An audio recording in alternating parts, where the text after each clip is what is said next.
आज ये कंप्यूटर की पहली क्लास है जिसमें हम जानेंगे कंप्यूटर क्या होता है, कंप्यूटर की क्या कैरेक्टरिस्टिक्स हैं, कंप्यूटर कितने प्रकार के होते हैं, इनपुट डिवाइस क्या होती है और कौन कौन सी इनपुट डिवाइस अवेलेबल हैं, आउटपुट डिवाइस क्या होती है, कौन कौन सी आउटपुट डिवाइस हैं, सीपीयू क्या होता है और उसके कौन कौन से पार्ट्स होते हैं। So let's start.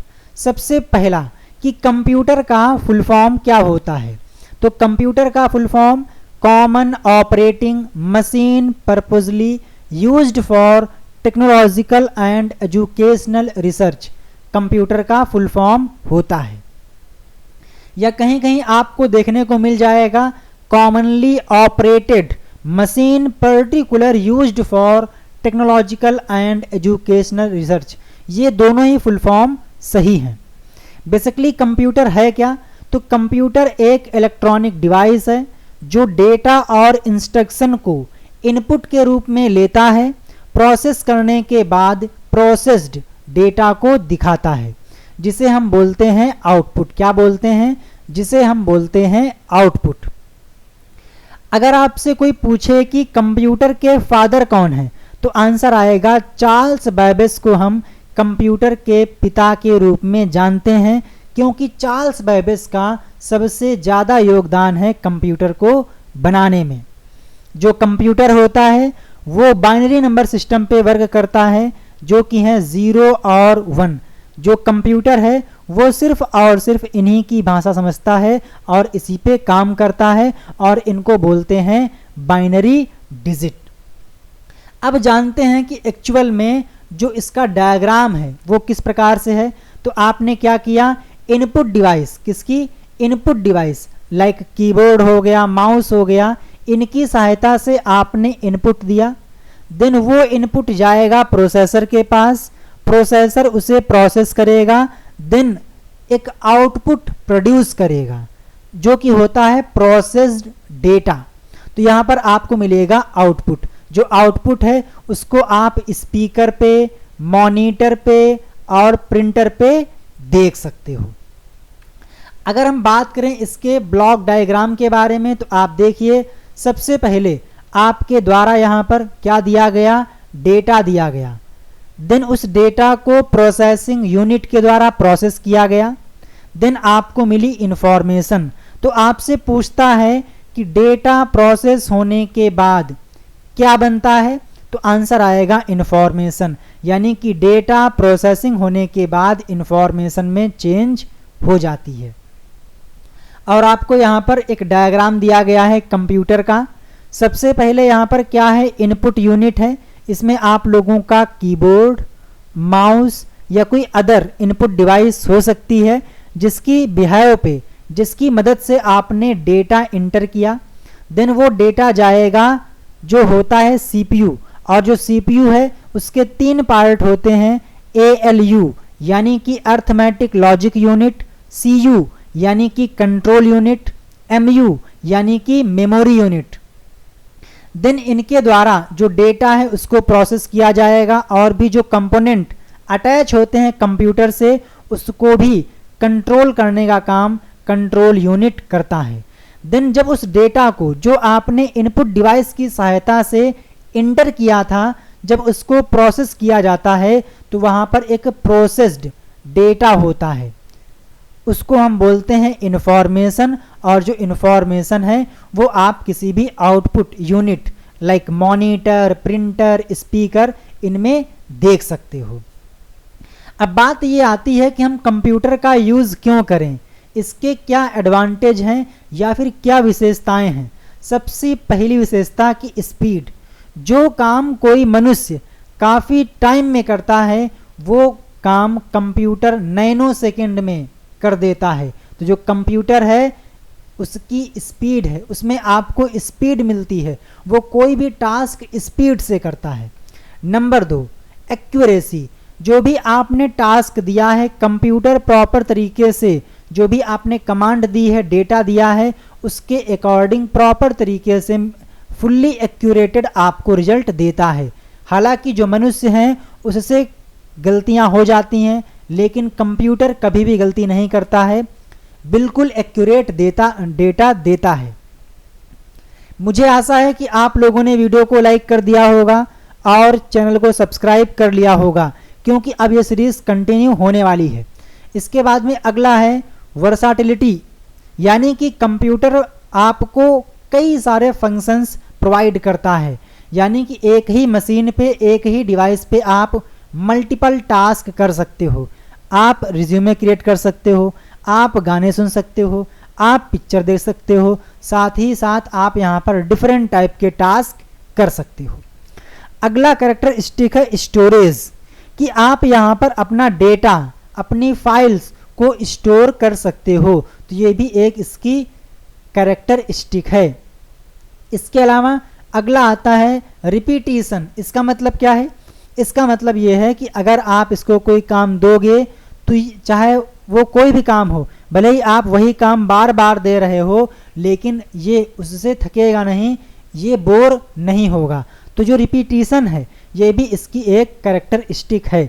इसके अलावा रिलायबिलिटी, कि जो भी ये आपको आउटपुट देगा वो रिलायबल रहेगा, विश्वसनीय रहेगा, आप इस पे विश्वास कर सकते हो, क्योंकि आपको प्रॉपर तरीके से यहाँ पर आउटपुट देखने को मिल जाता है। इसके अलावा सिक्रेसी, यानी कि आप यहाँ पर सिक्योरिटी भी प्रोवाइड कर सकते हो, यहाँ पर आपको सिक्योरिटी मिल जाती है, आप पासवर्ड भी लगा सकते हो।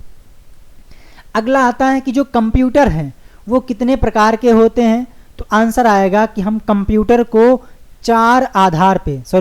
तीन आधार पे डिवाइड कर सकते हैं। सबसे पहला आ जाएगा, 1 मिनट, सबसे पहला आ जाएगा जनरेशन के आधार पर, यानी कि पीढ़ी के आधार पर। देन आ जाएगा उसकी वर्किंग के आधार पर। नंबर 3 हो जाएगा जो उसकी साइज है, कैपेसिटी है, उसके आधार पे। नंबर 4 हो जाएगा पर्पज के आधार पे, कि आप किस पर्पस के लिए यूज़ कर रहे हो, आपका कोई जनरल पर्पस है या कोई स्पेशल पर्पस है। अगर हम बात करें कंप्यूटर जनरेशन के आधार पर कितने प्रकार के होते हैं, तो आप यहाँ पर पाएंगे फर्स्ट जनरेशन, सेकेंड जनरेशन और इसके बाद में थर्ड जनरेशन। तो जो ये वाला आपका है ये हो जाएगा जनरेशन के आधार पे। यहाँ पे हो जाएगा पर्पस, क्या हो जाएगा सर? यहाँ पर हो जाएगा पर्पस। तो first generation, second generation, third generation और फोर्थ जनरेशन, साथ ही साथ फिफ्थ जनरेशन। अब इनमें किस प्रकार के कंप्यूटर्स आते हैं वो हम लोग अगली वीडियो में देखेंगे। अगला आता है प्रोसेसिंग के आधार पर। तो प्रोसेसिंग के आधार पर डिजिटल कंप्यूटर, एनालॉग कंप्यूटर और हाइब्रिड कंप्यूटर, ये आपके 3 प्रकार के कंप्यूटर बांट सकते हो। अगर हम बात करें साइज और कैपेसिटी के आधार पर, तो यहाँ पर माइक्रो कंप्यूटर, जिसे हम लोग बोलते हैं पीसी, मिनी कंप्यूटर यानी कि mid range computer, main frame computer, super computer, ये सारे के सारे आपके साइज के आधार पर कंप्यूटर हैं। अगला आता है पर्पस के आधार पर, जनरल पर्पस और स्पेशल पर्पस। तो ये है क्लासिफिकेशन ऑफ कंप्यूटर, जिसे आप नोट कर सकते हो। अगला टर्म आता है इनपुट डिवाइस। तो आपको पता है कि वो डिवाइस जिसकी सहायता से आप प्रोसेसिंग यूनिट तक, प्रोसेसिंग सिस्टम तक डेटा और इंस्ट्रक्शंस को पहुंचाते हो, उनको बोलते हैं इनपुट डिवाइस। जैसे कि कीबोर्ड आपको यहाँ पर दिख रहा है, माउस है ना, scanner, joystick, track ball, light, pen, touch screen, microphone, barcode reader, touch pad, graphic tablet और डिजिटल कैमरा। तो ये क्या है? ये है माइक। ये क्या है? ये है ट्रैक बॉल, जिसके सहायता से आप लोग क्या कर सकते हो? गेम खेल सकते हो। ये आपका गेम का बोर्ड है। इसके बाद में आता है आउटपुट डिवाइस। तो जो आउटपुट डिवाइस है, अब चूंकि मैंने आपसे कहा था कि आप इनपुट डिवाइस की सहायता से डेटा इंटर करते हो, देन उस डेटा को प्रोसेस किया जाता है, देन वहां से मिलता है प्रोसेस्ड डेटा, जिसे हम बोलते हैं आउटपुट।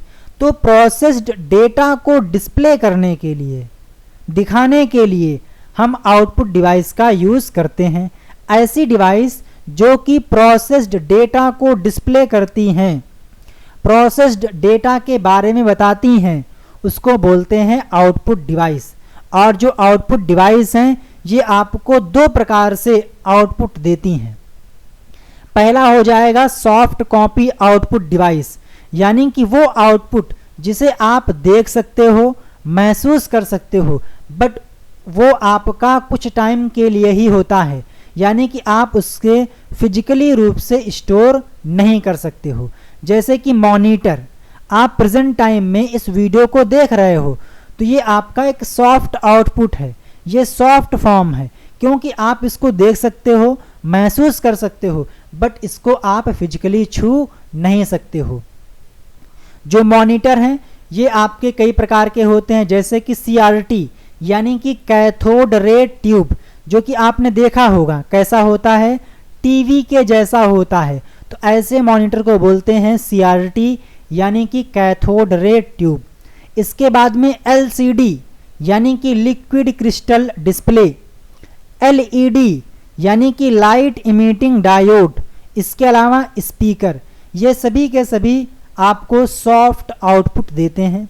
वहीं जो प्रिंटर है, आपने क्या किया, जो आपको मिला इंफॉर्मेशन उसे आपने प्रिंट कर लिया, तो आप उसे बाद में भी देख सकते हो, कोई दिक्कत नहीं है। वहीं जो प्रिंटर का एडवांस वर्जन है वो है प्लॉटर। तो प्रिंटर और प्लॉटर आपको हार्ड आउटपुट देते हैं। जैसा कि अगर मैं आपसे कहूं कि ये क्या है तो आप बोलोगे मॉनिटर। तो आप बताइए कमेंट के थ्रू कि जो मॉनिटर है ये आपको कैसा आउटपुट देता है, सॉफ्ट या फिर हार्ड।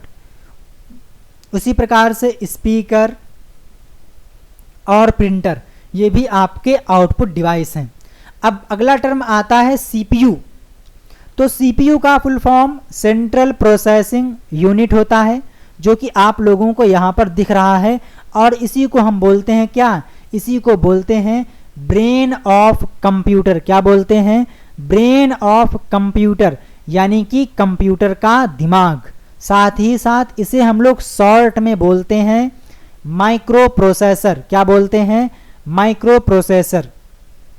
बेसिकली CPU एक सेमी कंडक्टर डिवाइस है जो कि दिए गए डेटा और निर्देशों को प्रोसेस करके आउटपुट जनरेट करता है। ALU यानी कि अर्थमेटिक लॉजिक यूनिट, CU यानी कि कंट्रोल यूनिट, MU यानी कि मेमोरी यूनिट, ये सभी CPU के भाग होते हैं। इंटेल 4004 पहला CPU था, यानी कि माइक्रो प्रोसेसर था। अगर आप C लैंग्वेज, C++, जावा, PHP, HTML, CSS, जावास्क्रिप्ट, इसके अलावा MySQL, MariaDB, इनके बारे में जानना चाहते हो, इनको सीखना चाहते हो, तो हमारे main channel new ideas YT, वहाँ पर जाकर आप इन कोर्सेस को अचीव कर सकते हो, इनको एक्सप्लोर कर सकते हो, सीख सकते हो।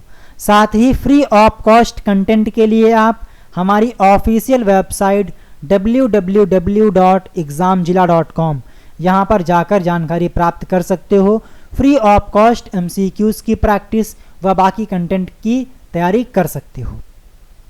अब हम लोग बात कर लेते हैं, अगर आप लोगों ने चैनल को सब्सक्राइब नहीं किया है तो सब्सक्राइब कर लीजिए। हालांकि जो BE है ये नीचे आ गया है, कोई नहीं, आप चैनल को सब्सक्राइब कर लीजिए और वीडियो को लाइक कर दीजिए। इसी के साथ में आप लोगों का अगला टर्म आता है कि CPU के कार्य क्या हैं। तो CPU का काम होता है कि जो भी डेटाज हैं, इंटरमीडिएट रिजल्ट्स हैं, इंस्ट्रक्शंस हैं, उनको स्टोर करना, उनको प्रोसेस करना, मेमोरी से डेटा और इंस्ट्रक्शंस को रीड करना, कंप्यूटर के सभी पार्ट्स को कंट्रोल करना, इंफॉर्मेशन फ्लो की टाइमिंग को कंट्रोल करना कि भैया कौन सा टास्क पहले होगा, देन उसके बाद में कौन सा टास्क होगा। जैसा कि आपने सीखा कि जो CPU है इसके 3 मेजर पार्ट होते हैं। सबसे पहला है ALU, arithmetic logic unit. ALU का फुल फॉर्म होता है, ALU का मेन काम अर्थमेटिकल और लॉजिकल, जिसमें आपका कंपैरिजन, डिसीजन मेकिंग, ये कैलकुलेशन आ जाएंगी, इनको परफॉर्म करना ALU का काम होता है। वहीं जो भी कंप्यूटर के पार्ट्स होते हैं, कंपोनेंट्स होते हैं, उसको कंट्रोल करने का काम CU करता है, यानी कि कंट्रोल यूनिट करता है।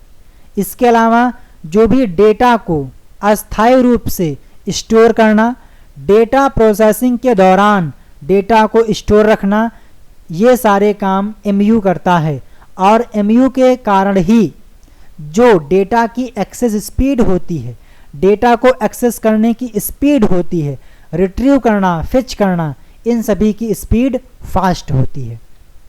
तो ये आप लोगों के ALU और CPU इनके एग्जाम्पल थे।